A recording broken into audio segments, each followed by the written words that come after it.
Hello guys, welcome back to my channel, Grow with Lynn. Sobrang tagal bago ko napat itong mga to. As in. Kaya pasensya na. Inabutan na nga ako ng pag-bloom nito guys. At saka ng ano siya, tawag na ito, namutla. Tingnan nyo yan. Hindi na siya ganoon ka-chocolate. Kasi ano to siya. Basta yung ID nito parang may chocolate. Ito na yung si Kiko guys. Parang umurong yung kanyang flowers. Kasi parang may red ito nung nakaraan. Tapos nawala na. Tapos meron na naman ulit. Ayan. Ayan. Parang meron na naman red ulit. So sana magtuloy yan. Kasi yung ito ata yun. Nawala na eh. Tagal kasi napabayaan. Tapos yung flower niya ay para rin chocolate. Tingnan niyo yan. Hindi ko alam kung pwede ba siyang anong tawag nito, mapabuntis o mapollinate. So, meron pa ulit siyang papausbong ng mga flowers. Yan, dalawa. Tapos, ito yung free ni ma'am.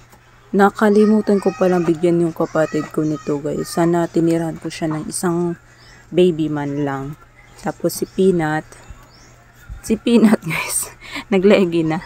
Tapos, ano siya, no? Mahahaba. Akala ko peanut. Parang mani talaga. Pero hindi pala.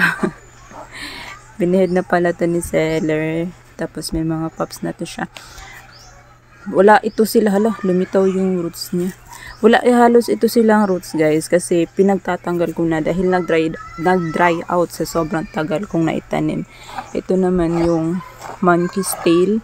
Hindi ko alam guys kung totoo ba talaga na monkey's tail na yellow ito. Kasi doon ko lang nakita sa kanya na naka-ID na monkey's tail na yellow. Wala pa naman akong nakita sa ibang seller na merong monkey's tail na yellow. Hindi ko alam. Kayo ba? Nakaano na ba kayo? Nakakita na ba kayo ng monkey's tail na yellow? Tapos, ayan binigay ko sa kapatid ko yan. Isang baby niya. Tapos, ito na yung Crested Myrtilio.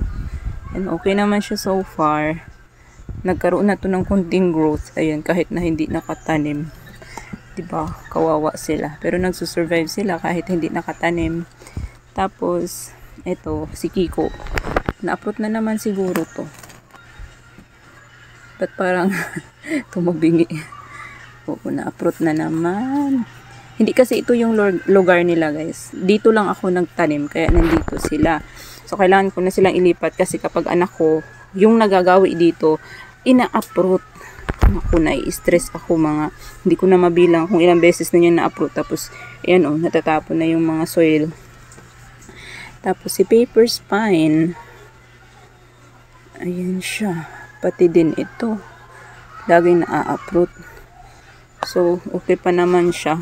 Wala talaga silang mga roots kaya mabilis tong mabuwa lalo na tong mga matatangkad.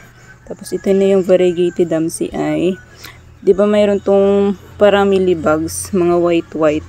Inispray ko siya ng isopropyl alcohol.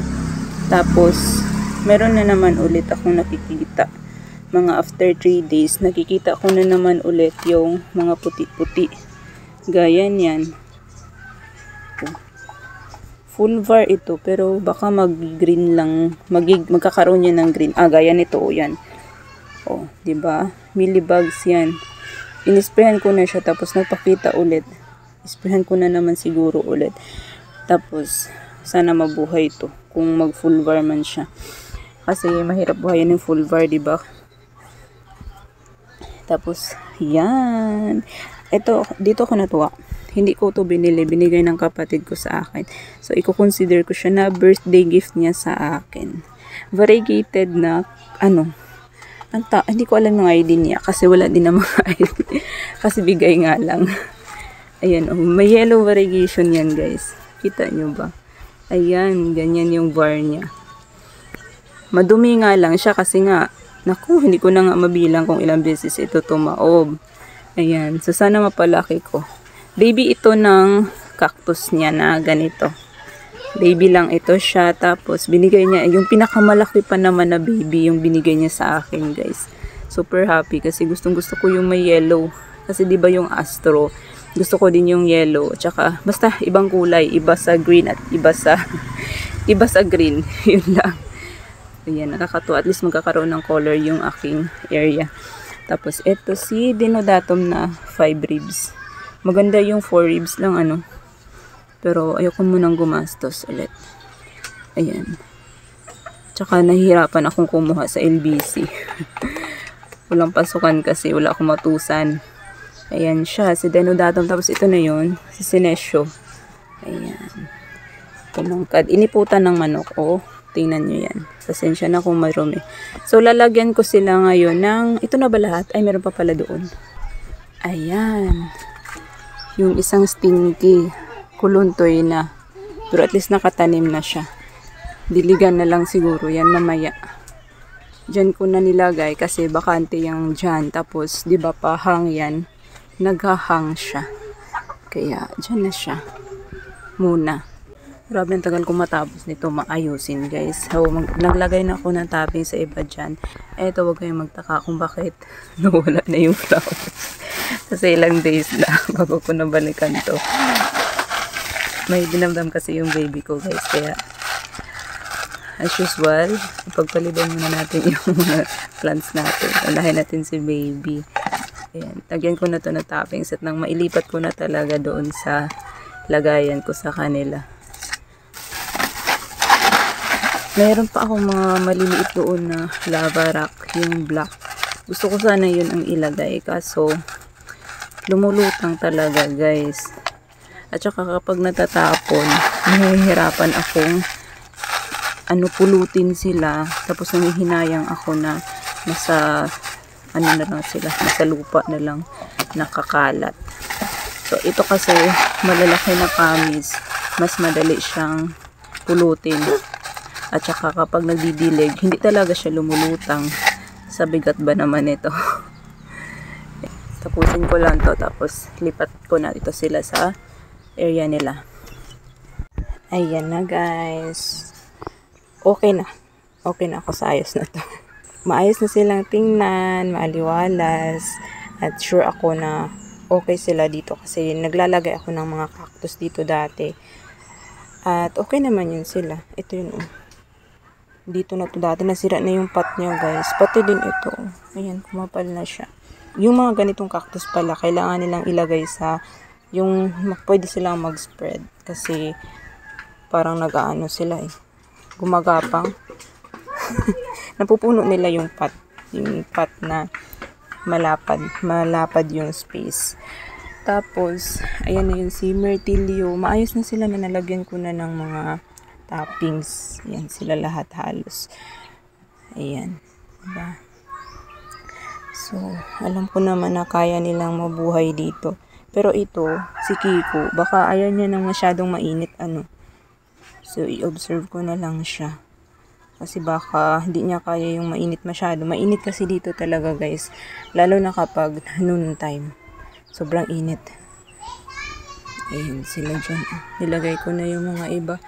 Tapos, minove ko doon pa sa gilid yung mga alo.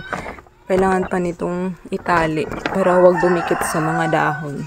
Para hindi masunog. Pero kasi yan, sunburn yan nung naka-direct sun siya. Ayan, naglagay ako dito ng Purple Delight na na siya. Luspad na. Namutla yun.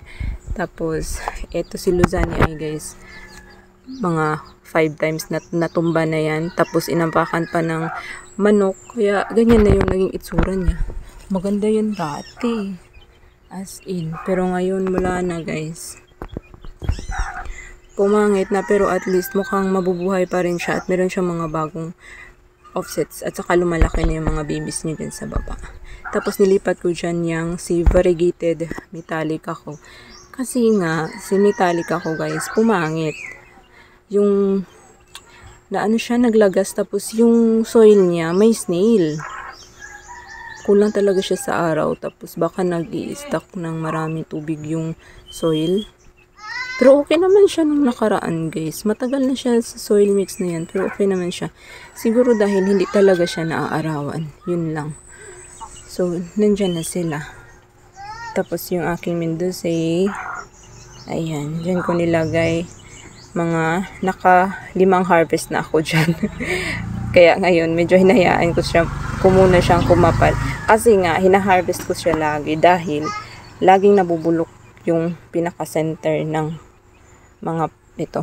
Yung mga nandito, lagi yung nabubulok. Ngayon lang yan, medyo kumakapal-kapal. Si Missing You. Missing You? Ay, hindi pala. Si Snow Peach pala to. Ah, Peach No. Peach No at Snow Peach, iisa lang daw yan. Parang nagkabali-baliktad. Pero iisang plant lang yan sila, guys. Ayan, dyan ko din siya nilagay. Namutla na siya. Magkakaroon na yan sila ng kulay dyan, guys. So, yun lang, guys. For today's video.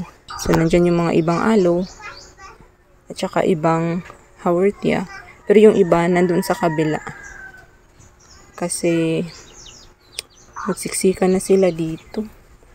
So, see you in the next one, guys. Thank you all for watching and keep growing.